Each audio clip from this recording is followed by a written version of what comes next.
discharged. 83 of them were referred for specialized treatment, 8 with gunshot wounds. KNCHR further adds that at least 61 protesters have been detained at different police stations countrywide. As the sun sets on a country still reckoning with its past, hundreds of protesters go home limping and nursing soft tissue injuries, some from bullets, others from the sheer crash of a movement hemmed in by batons and barricades. Mary Mwoki, Citizen TV. Families of young Kenyans killed during last year's Gen Z-led demonstrations were tear-gassed by police during a peaceful march to remember their loved ones.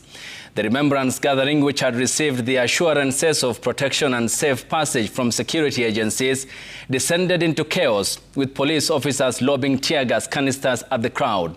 Among those affected were the grieving relatives and former Chief Justice David Maraga, who was part of the group that also included several activists. The unprovoked use of force has drawn sharp criticism. Ben Kiroi has that report. What was meant to be a peaceful march in memory of loved ones killed by police exactly 1 year ago ended in chaos, as families and activists were violently dispersed before they could even make it to the next street. The group, which had just left the Nation Media Group headquarters, planned to peacefully walk through the streets of Nairobi. Police officers lobbed tear gas canisters into the peaceful gathering, forcing family and members of the public, many still grieving, to seek refuge at the Nation Center. Among those affected were former Chief Justice David Maraga and several activists who had come in a display of solidarity with the affected families. They too were scattered before they could join the families in their short commemorative walk.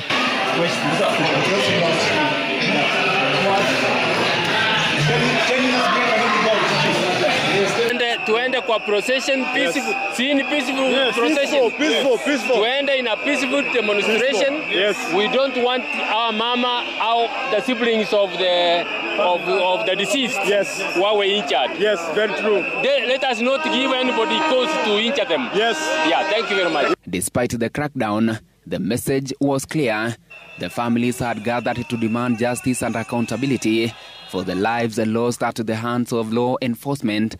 Nashanga kwa nini hujatufanyia justice mwaka mzima, hujatuita kama familia. Na mko na hiyo uwezo. Kwanza rais uko na uwezo ya kutuita sisi kama wazazi wenye wameoa wajasikwa na unawajua na bado wameoa uniform na hata saa hii wako hapo wakiwa na uniform. Tafadhali. Sisi ni wazazi tunaumia.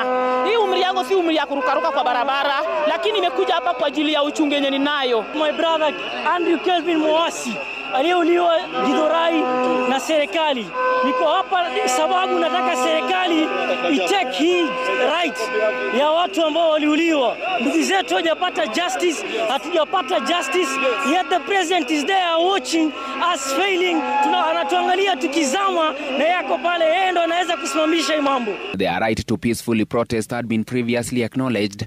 With assurances of police protection and cooperation, the families had duly issued a notice of the march, seeking only to honor their dead and call for change.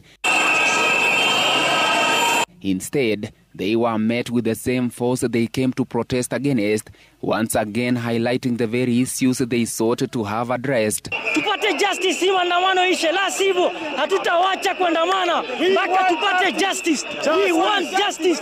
We want justice. We want. For the families of the victims, the day was meant to be of peaceful remembrance. Instead, they were met with tear gas, despite government assurances that they would be protected.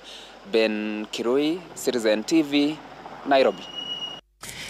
In a show that replicated the events of June 25th, 2024, thousands of Gen Z youth stormed Nairobi's central business district to honor those who were killed and also condemn the surge in cases of police brutality and high-handedness.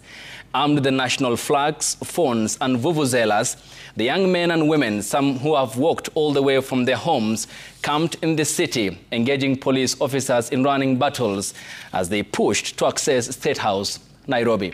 Katete Njoroge has that report.